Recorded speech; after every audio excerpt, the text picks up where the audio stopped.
What's up, YouTube? It's your boy Spider Cal coming at you one more again with another poor man's review. Well, actually, this is gonna be a poor man's thought. I'm about to go into work real quick. I know I ain't spoke to y'all for a little while. Going through a few things, trying to get myself together. I ain't forgot about y'all. I still plan on doing more reviews. I actually been talking to some of my people that I told you guys like a year or so ago that I was gonna, start linking up with them and doing some better quality reviews and getting just getting viewpoints on different movies and different affairs that's going around, in the country and around the world. With these particular, well, I call them my brothers, like, because I love them, and each and every one of them are individuals within themselves, and each and every one of them have their own very interesting viewpoints on a lot of different subjects. Like, I learn a lot from each and every one of them when I talk to them, regardless if I agree with what they're saying or not. And when I do start incorporating these different videos, whether they be about movies or about politics or whatever, you're going to see a lot of that, a lot of agree to disagree type situation. But never, ever, ever will there ever come a point where I don't respect their opinion, regardless if I don't agree with it, and vice versa. But never mind that. I want to talk real quick about Childish Gambino's This Is America song. Man, what a time to release such a powerful song with such a deep, powerful message behind it. I love this is my favorite song right now. And Childish Gambino have done so much in the release of this song and the video, just kind of taking the face of America, or American citizens, and be like, this is what we do. This is you guys. You guys are kind of, I can never say this word, desensitized from a lot of shit that we should be truly concerned and standing hand in hand and meeting up at a studio to sing another "We Are the World" soundtrack record or whatever, but the video is just, it has a lot of racial undertones and Easter eggs that after a few times of watching it, you probably pick up on it, but you won't pick up on it if you've seen it like maybe like once or twice, because you're focused on Childish Gambino, dancing and the things that he's doing. You're not even really focused on what he's wearing, the message behind that. Even the kids that's dancing behind him, the message behind that. But you're paying attention to the dancing, and then you like, because even when I first saw it, I'm like, oh, and then as I was progressing through the video, I was picking up other little things, here and there. In the video also gave a lot of light to Get Out and the whole the sunken place and all that, and it touched on how people care more about their guns versus the life of another American citizen. We have more care over guns versus a person's life. We just drag them off and dump them somewhere after killing them for whatever reason. Also touched on the killing of the black church. I believe it was in Georgia. I can't remember. Maybe it was one of the Carolinas or Georgia. I'm gonna look it up. I could be wrong as far as where it was, but the young white kid that was called himself trying to kick off a racial civil war by going in there and shooting up the black schools.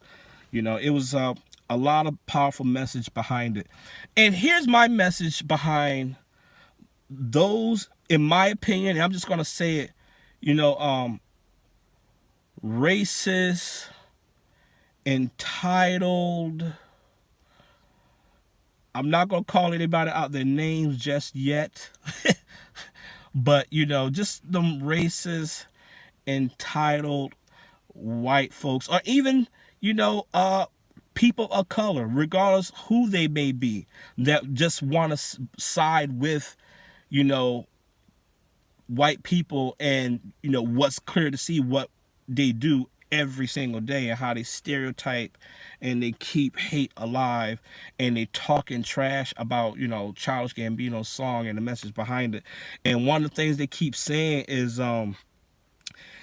we didn't live in the time of slavery. We need to let that go. We need to let slavery go because we don't know what it's like to be a slave, and we didn't live in the time of slavery. All right. So my response to that, for all of them, for each and every one of them, regardless who you are that feel that way, fuck you guys. No, we didn't live in those times. No, we wasn't outside picking cotton, and all this, or, whatever. But the things that went on that dehumanized black people back then is still going on today. White people of power back in those days that was in charge of everything, white people of power are still in charge of everything today. White people that hate black people will find whatever reason to kill, a slave or a nigga, for whatever reason that they may have. It still happens today. They're called the police. I mean, and the truth is the truth. Like, we still go through the same exact thing. It's just different. And it's able to be masked a lot better. And it's able to be hidden and swept under the rug a hell of a lot better than it was back then. No matter what, no matter the future generations to come, it is important for all minorities to know about your history, know about your culture and your ancestors, where you came from. Like, it's empowering, and it's educational. It's free, each culture, even white people, all of us, it's important to know about our background and our history, so never, ever, ever should we stop learning about, the things that took place during the times of slavery and this and that and the third. And you can easily compare and cross-reference, the crimes and the inhumane things that people of color, that, what they went through back then, and compare it to the shit that we go through now. Niggas still getting found in random places, hung, killed by white hate. People are still getting, black people still getting stereotyped. We still get called deadbeat dads, technically. And I'm a dark ass nigga. I am one of these niggas. I can't even go into a retail store without being watched or wherever the fuck. I don't bother people. I'm not a passive person. I'm just a keep to myself type of person because I'm confident of who I am as a person. I'm at a certain age in mind and body where I don't need to, bark loud to let you know my bite is as equal as bad as my bark. You know what I'm saying? Like, I know what I'm capable of. And if ever they have to come a time when I have to show someone what I'm capable of, God help you, But other than that, I don't go around trying to portray like I'm hard or any of that, I just know what I can do, when I'm able to do it. And I don't even want to do anything crazy to anybody. I just want to be left alone and treated the same way these people want to be treated. But, I go around people and I'm short, I'm 5'7". People act like they just saw me. When they see me, they act like they just saw me on America's Most Wanted last night. That's that nigga right there. What's that? Don't call these, this cat, he's in a uniform. I think he's going to work. Do they work? This is America. So yeah, again, me being as dark as I am and as big as I am or whatever, I still get the same stereotype that the rest of us get. Like, technically, I shouldn't have a job. I work for an ambulance service. My job is to help people, regardless of race, sex, whatever. You're a person, you need help, you're going to get help. That's my job. I've been in the healthcare field since after high school. When I graduated high school in 2001, I'm still transitioning to the world of tractor trailer truck driving, but I'm still keep my all my medical certifications and my medical license, active, because I like to have a plan A and B and C and D and so on and so on. It's important to me to have multiple jobs because you never know what might happen.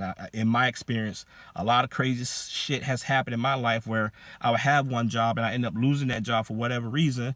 Like the time back in 2009, 2008, 2009, the recession hit real bad, and I was one of the people that got hit, and I was out of a job, and I didn't know what to do. And it was my only job, and I relied on that job. That was my bread and butter. So after that, and I got back on my feet, I was like, never again. So back then, and that was when I was in my mid to late 20s, I kept 5 jobs. Now I only keep 3, because my mom, she don't want me working crazy like that, So I only keep 3, and it's always a driving and 2 medical, some kind of patient care type job, But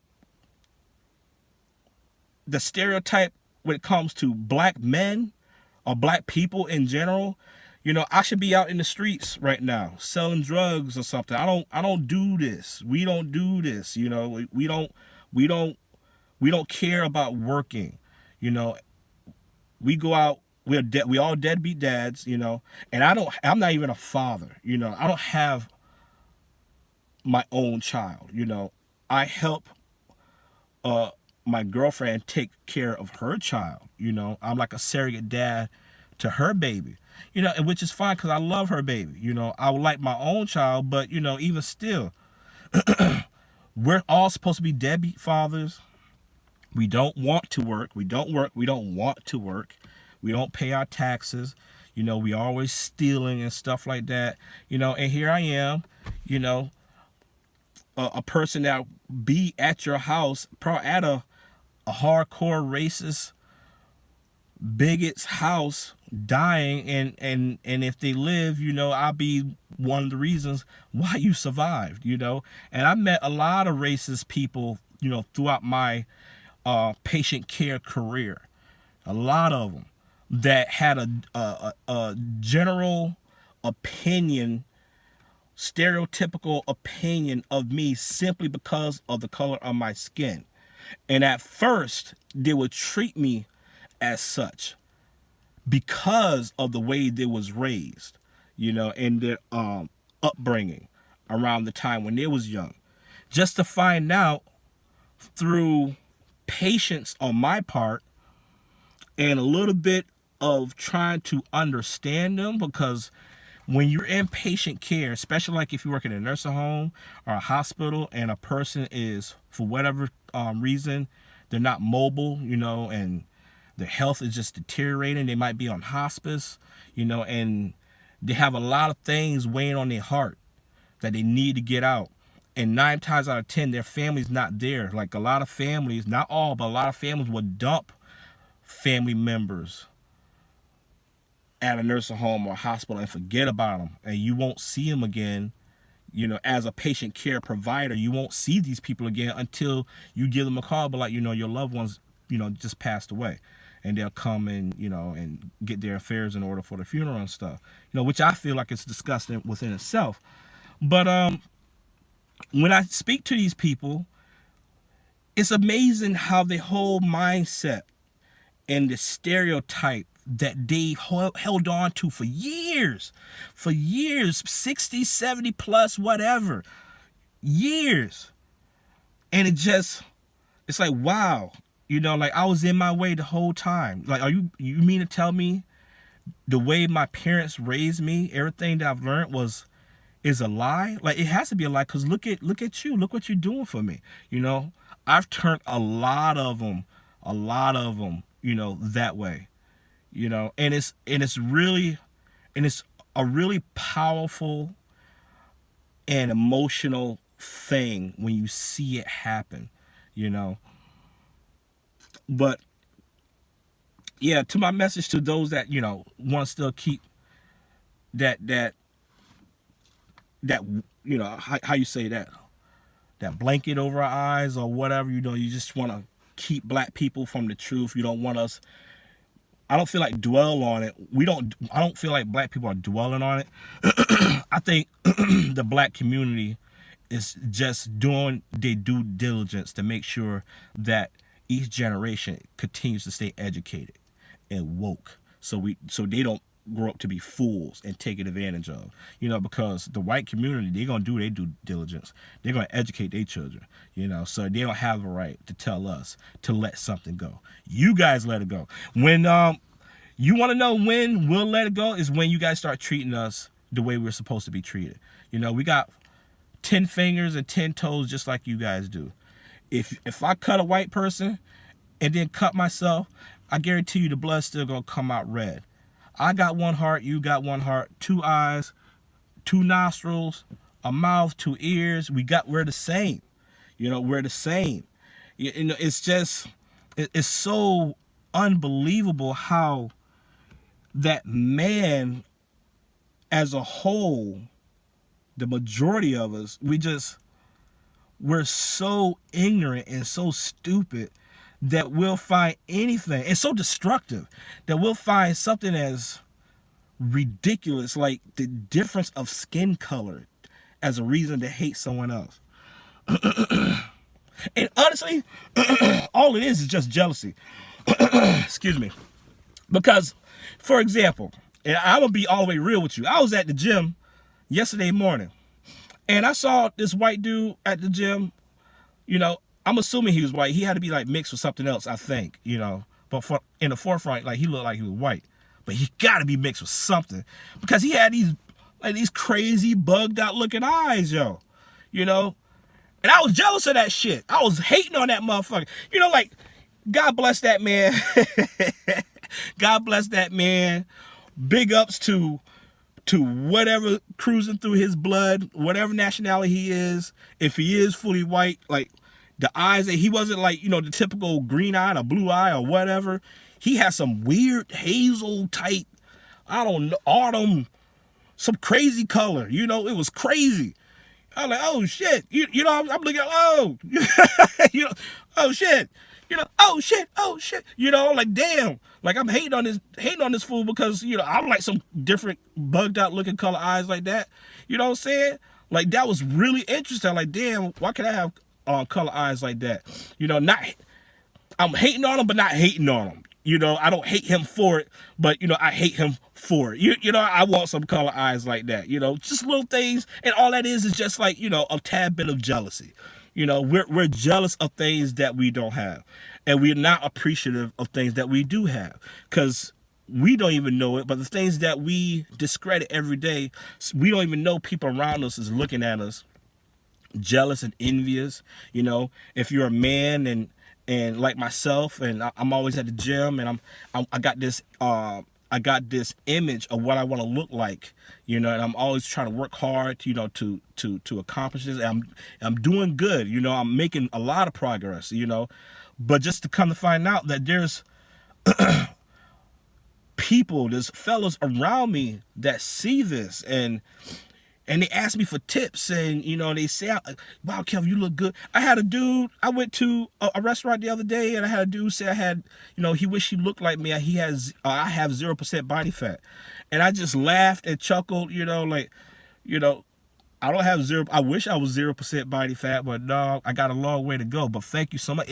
It feels good, you know, that other people admires your progress or whatever it is that, you know, that we take for granted every day. And that's really all it is. Even though I work as hard as I do, you know, and I go to the gym, and I try to stay physically fit and healthy and stuff, you know, as the best I can. And I do see my progress and the gains that I've had, but I can honestly say, even though I do appreciate, I'm happy that I'm doing well, I'm not as appreciative as I should be. I'm not as appreciative as maybe someone else that sees me and they secretly wish they were in my shoes. How appreciative they would be if they was actually in my shoes. You know, even like when it comes to opposite sex, women, they so fickle. One minute they're aggressive, next minute, it's like whatever they feel like doing when they want to do it. If they feel like being aggressive and let you know how they feel about your appearance, they'll do so. And then you have those that won't say a word. But those that won't say a word, they still see you, and they're probably admiring you from afar, and you probably won't even know anything about it. And the things that they admire about you are the things that, we take for granted, So I think in essence, when it comes to like racism and bigotry and stereotype people, it just stems from jealousy, man. I don't care what anybody says. People that might see this video, you can say what you want in the comment section. It stems from jealousy, man. It stems from jealousy, point blank. So those of y'all out there saying, we should let it go. No, we shouldn't let it go. Big ups to Childish Gambino. Another reason why I feel like this was awesome that he released this type of song at the time he did, because it's refreshing to actually listen to some kind of new, revamped music that you can actually listen to the words, digest what's being said, and reflect on them, versus all that.